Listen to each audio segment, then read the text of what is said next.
Hello student, मैं ऋषि एक बार फिर आप लोगों के साथ और एक नए टॉपिक, एक छोटा सा टॉपिक है मोमेंटम, जिसके बारे में आज हम लोग डिस्कस करेंगे कि मोमेंटम है क्या। मोमेंटम जनरली हम पढ़ते हैं मास इनटू वेलोसिटी, लेकिन इसका मीनिंग क्या है? मीनिंग ये है कि सपोज करो कि ट्रेन, बस और साइकिल दोनों एक सेम स्पीड से मूव कर रहे हैं। अब दोनों को रोकना है, तो हमें बस को रोकने के लिए हमें ज़्यादा पावरफुल ब्रेक चाहिए, साइकिल को रोकने के लिए हमें कम ब्रेक चाहिए। क्या साइकिल के ब्रेक से बस को रोक सकते? नहीं रोक सकते।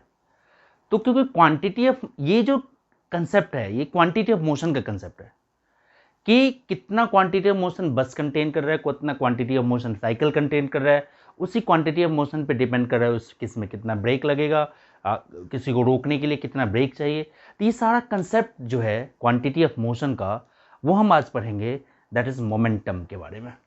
तो मोमेंटम का मतलब होता है quantity of motion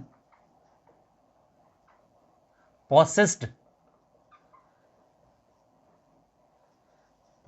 by a body, quantity of motion possessed by a body, that is momentum।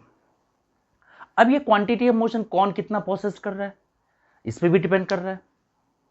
तो मैथमेटिकली क्या देखो, मोमेंटम का जो मतलब होता है mathematically, it is a product of mass and velocity.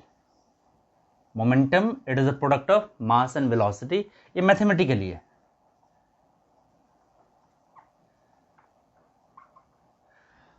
अब मोमेंटम मास का यूनिट क्या हो गया? KG metre per second.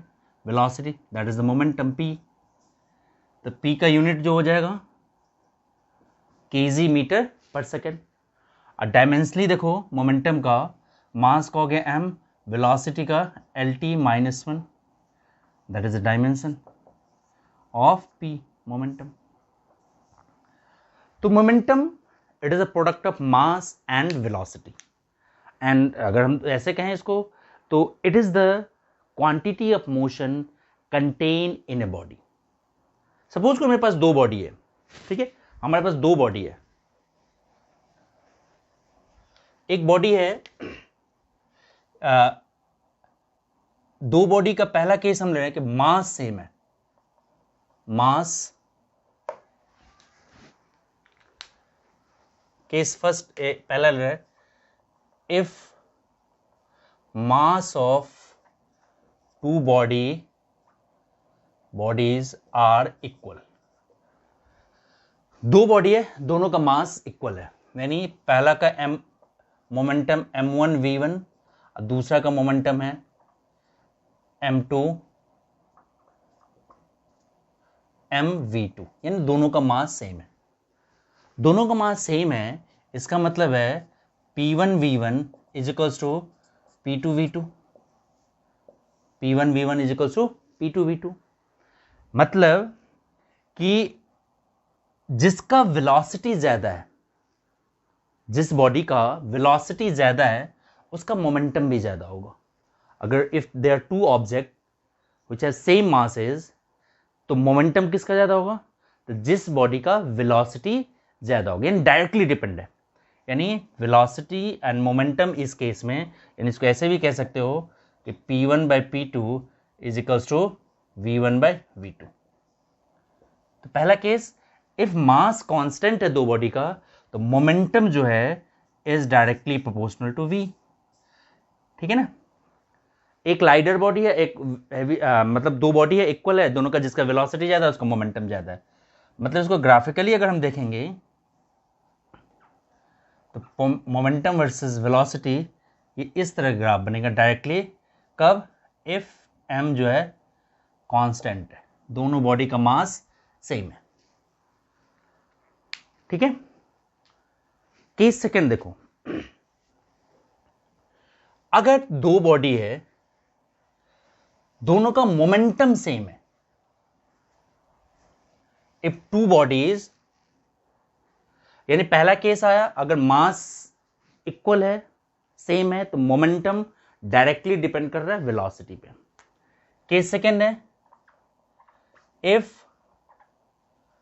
Momentum of two body are equal, यानी पहला बॉडी है P, इसका मोमेंटम m1v1 एंड एक दूसरा बॉडी है जिसका मोमेंटम m2v2 और यहाँ P1 इक्वल्स टू P2 हो तो तब क्या इक्वल, तो इसका मतलब है m1v1 equals to m2v2, therefore m1/m2 is equals to m1, sorry इसको इधर लिया v2/v1।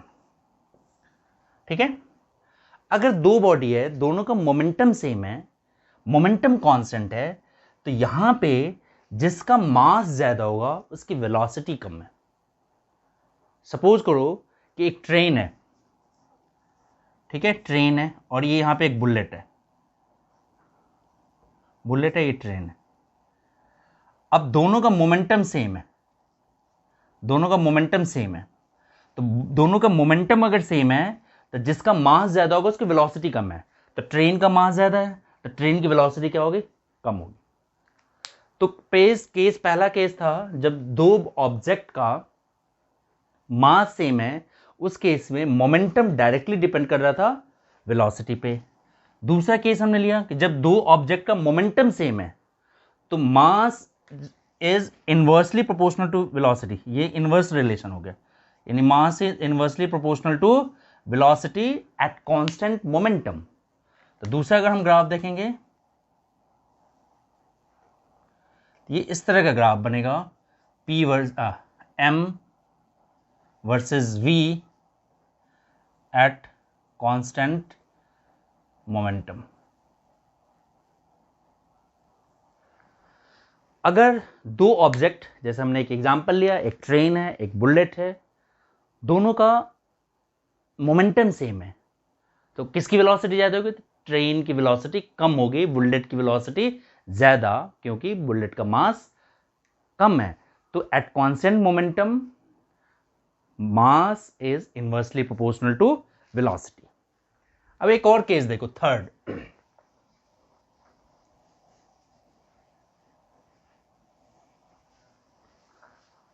जब दो ऑब्जेक्ट कांस्टेंट वेलोसिटी से मूव कर रहा है, दो ऑब्जेक्ट कांस्टेंट वेलोसिटी से मूव कर रहा है। सपोज करो कि ये एक कार है और एक ये साइकिलिस्ट है, दोनों का वेलोसिटी सेम है, velocity of car, velocity of cyclist, ये दोनों इक्वल है, यानी इसको मैं v1 ले रहा हूं, इसको v2 ले रहा हूं। तो इस केस में मोमेंटम ऑफ पहला जो हो जाएगा मास ऑफ कार m1 और मास ऑफ साइकिल m2, तो m1 v1 और दूसरा का मोमेंटम हो जाएगा m2 v2। तो अगर if v1 is equal to v2, दोनों का वेलोसिटी सेम है, v1 इक्वल टू v2, इस केस में देखो p1/m1 is equal to p2/m2, therefore p1/p2 is equals to m1/m2। यहां भी डायरेक्ट रिलेशन है, p is directly proportional to m। अब ये क्वेश्चन ये था कि एक कार और एक साइकिल दोनों सेम वेलोसिटी से मूव कर रहे हैं, किसका मोमेंटम ज्यादा होगा, तो जिसका मास ज्यादा होगा। तो मास अगर कार का ज्यादा है तो कार का मोमेंटम भी ज्यादा होगा। और इस केस में ये जो ग्राफिकली अगर हम इसको देखेंगे तो P वर्सेस M ये डायरेक्ट जाएगा, डायरेक्टली प्रोपोर्शनल है एक दूसरे के साथ at constant velocity, at constant velocity. तो ये मोमेंटम जो है quantity of motion content in a body, इसके हेल्प से हम बहुत सारे कंसेप्ट यूज करते हैं। और इसी, अब देखो कंसेप्ट को यूज करके सेकेंड लॉ भी यहीं से आया था, रियल लॉ, न्यूटन का second law, that is the real law, वो क्या है, यहीं से तो आया था कि देखो P इक्वल्स टू mv, ठीक है, अगर ऑब्जेक्ट पे फोर्स लगाया, ठीक है ना, ऑब्जेक्ट पे अगर फोर्स लगा तो मास तो चेंज हो नहीं रहा, तो क्या चेंज होगा, वेलोसिटी। अब वेलोसिटी चेंज हुआ तो मोमेंटम चेंज हो गया। तो force applied on a body, force applied on a body is क्या, directly proportional to rate of change in momentum, that is force is directly proportional to rate of change in momentum, that is second law। ये तो था। और F is equals to K dp by dt, और F equals to K d by dt, P क्या होता है, mass into velocity, और F equals to K, m बाहर ले लिया, db by dt, और db by dt क्या हो गया, एक्सेलरेशन, F इक्वल्स टू के एम इंटू ए, और यहाँ एक कॉन्स्टेंट प्रोपोर्शनलिटी के की वैल्यू 1 है, के इक्वल्स टू 1, तो क्या हो जाएगा, F equals to M A. That is Newton second law, it is a real law. यानी force applied on a body is directly proportional to rate of change in momentum and direction of force must be, ये जो acceleration in the motion, यानी direction of force must be along the direction of motion. Force की direction अगर motion की direction में लग रहा है तो force is directly proportional to rate of change in momentum. अब ये फोर्स जो है, इसका यूनिट आपने बहुत जगह पढ़ा होगा, force that is newton, 1 newton. Dyne भी इसका यूनिट है। तो 1 डाइन क्या होता है, 1 डाइन। अब देखो यूनिट ऑफ फोर्स की अगर हम बात करें, ठीक है, यहां से देखो,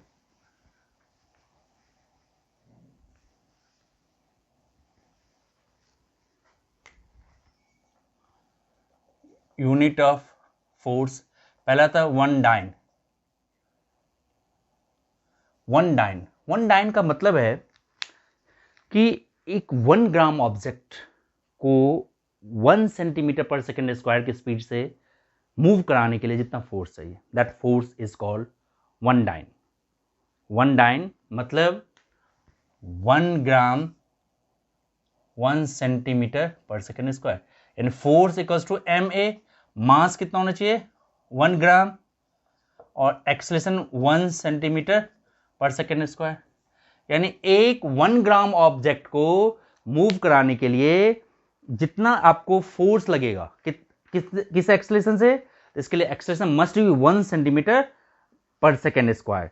तो 1 dyne force is that much force which produces the acceleration of 1 centimeter per square of a body of mass 1 gram. 1 gram object का acceleration 1 centimeter per second square produce करने के लिए जितना आपको फोर्स लगाना होता है, that force is called 1 dyne. दूसरा इसका रहता है यूनिट, न्यूटन।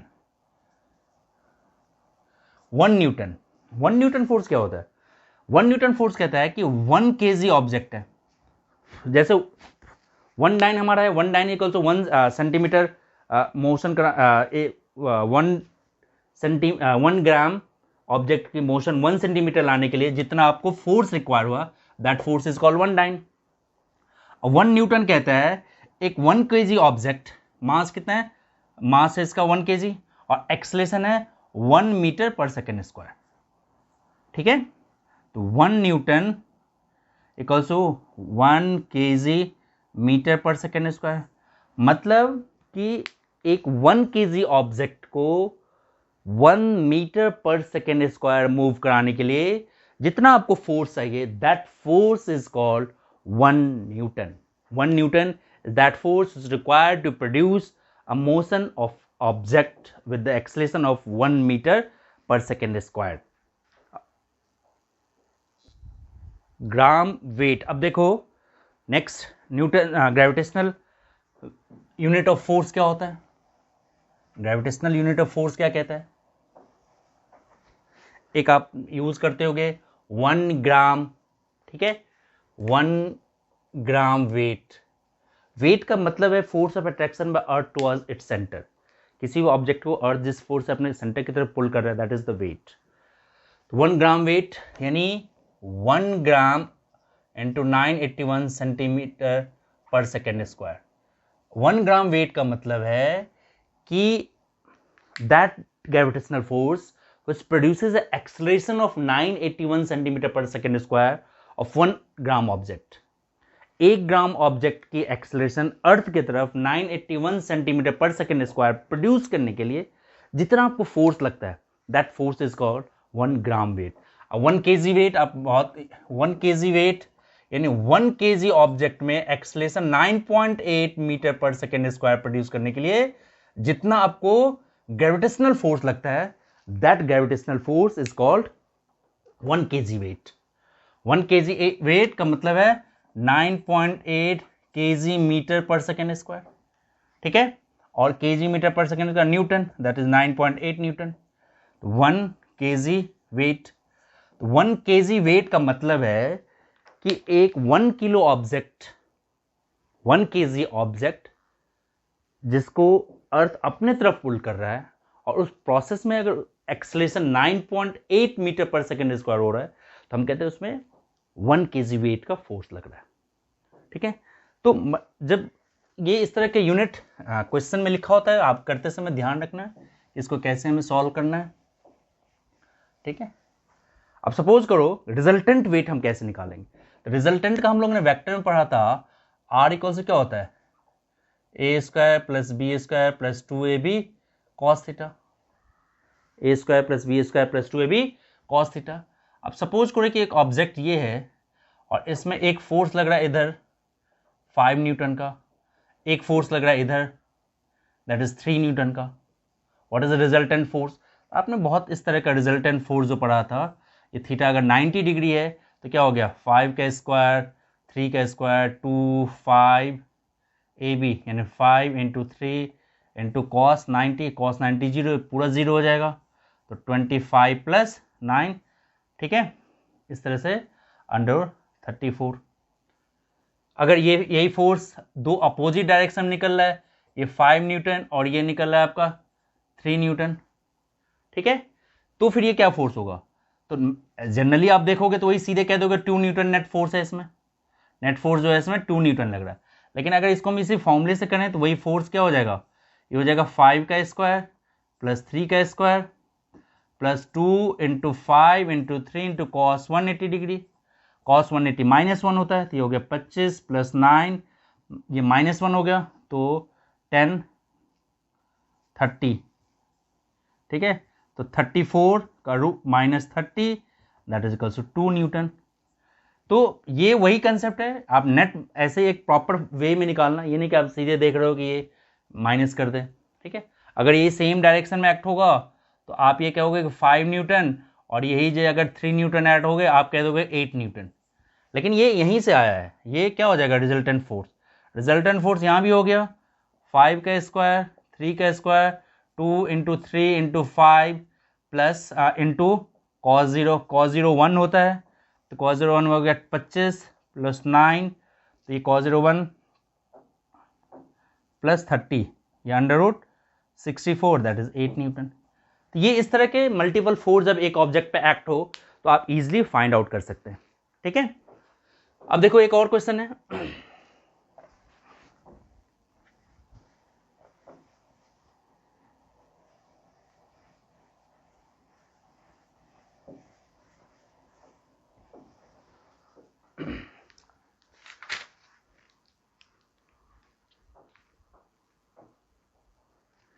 कहते हैं motion of a particle along the Y axis and given by Y equals to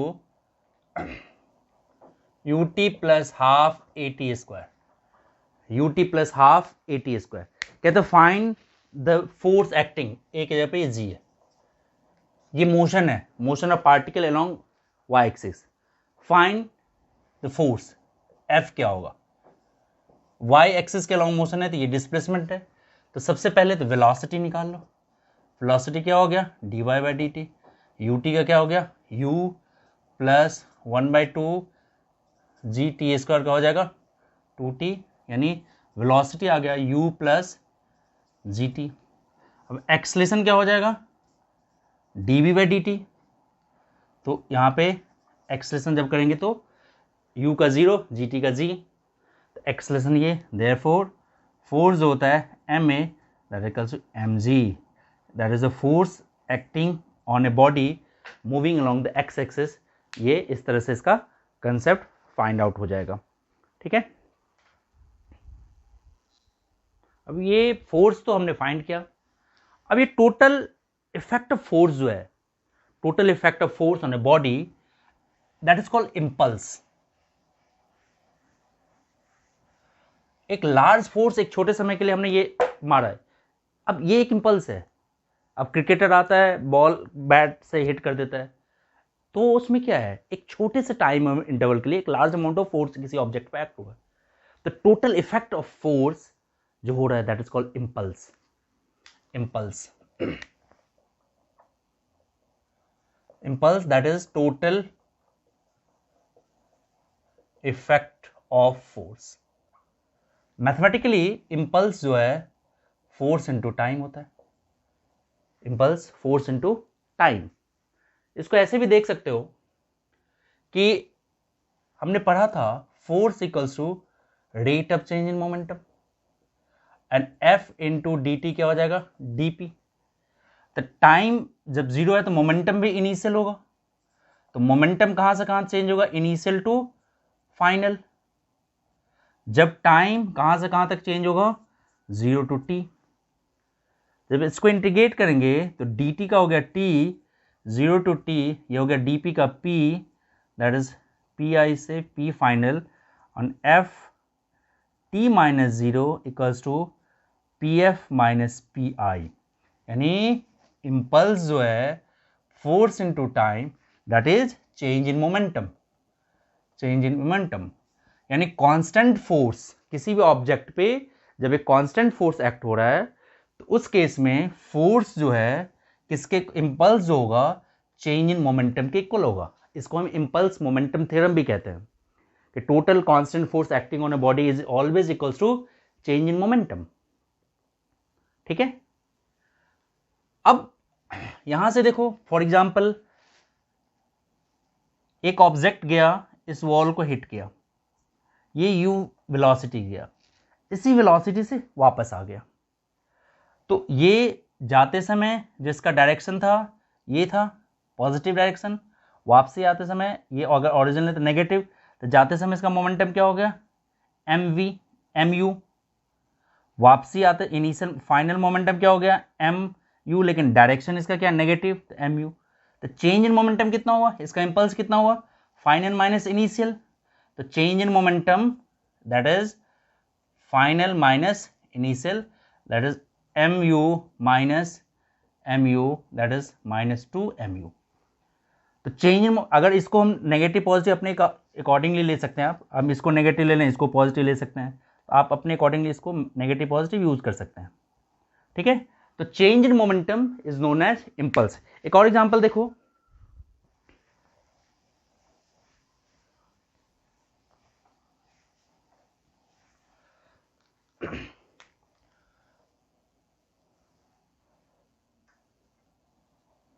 एक ऑब्जेक्ट u वेलोसिटी से इसको हिट किया, मेकिंग एंगल सपोज करो थीटा, ये u वेलोसिटी से है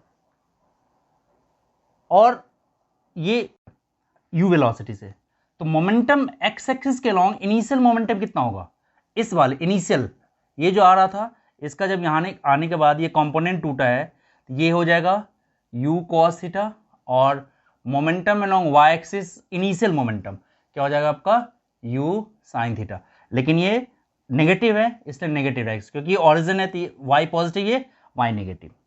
केस दूसरा जो फाइनल केस देखो, मोमेंटम ये वापस ऑब्जेक्ट इधर की डायरेक्शन में मूव करने स्टार्ट किया, तो momentum along x axis initial momentum, x axis initial, ये फाइनल बात कर रहे, फाइनल जब वापस आया, अब इसका दो कंपोनेंट क्या हो जाएगा, ये और ये क्या हो जाएगा हमारा u cos थीटा, ये नेगेटिव का आएगा that is minus u cos theta, और y एक्सिस में कितना हो जाएगा, y एक्सिस में मोमेंटम जो है फाइनल y एक्सिस जो हो जाएगा, फाइनल y एक्सिस ये यहीं आ जाएगा, तो माइनस u sin थीटा। मतलब ये जब इनिशियल जा रहा था इसका जो कंपोनेंट था ये और ये, जब ये डिफ्लेक्ट हुआ तो इसका जो मोमेंटम है ये और इस वेलोसिटी का दो कंपोनेंट ये और ये। अब आप ये देखो कि y एक्सिस में कोई चेंजेस नहीं आ रहा, ठीक है, तो ये net change in Y axis momentum क्या हो गया आपका, zero. Change in momentum in Y axis zero. तो एक्स एक्सिस में कितना चेंज इन मोमेंटम हुआ, तो एक्स एक्सिस में चेंज हुआ दिस माइनस दिस, यानी u cos theta minus minus final minus initial, final minus initial, यानी यू कॉस थीटा, यानी minus 2u cos theta, that is change in momentum. ठीक है। और इस तरह का क्वेश्चन एनसीईआरटी में एक बैट्समैन है कि एक 30 डिग्री से एक बॉल को हिट किया तो बताओ कितना हुआ चेंज इन मोमेंटम। ये देखो इस तरह का क्वेश्चन है।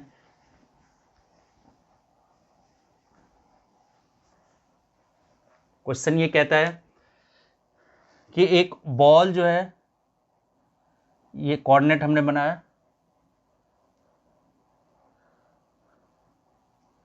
और एक्स एक्सिस से वो 30 डिग्री एंगल पे हिट किया है।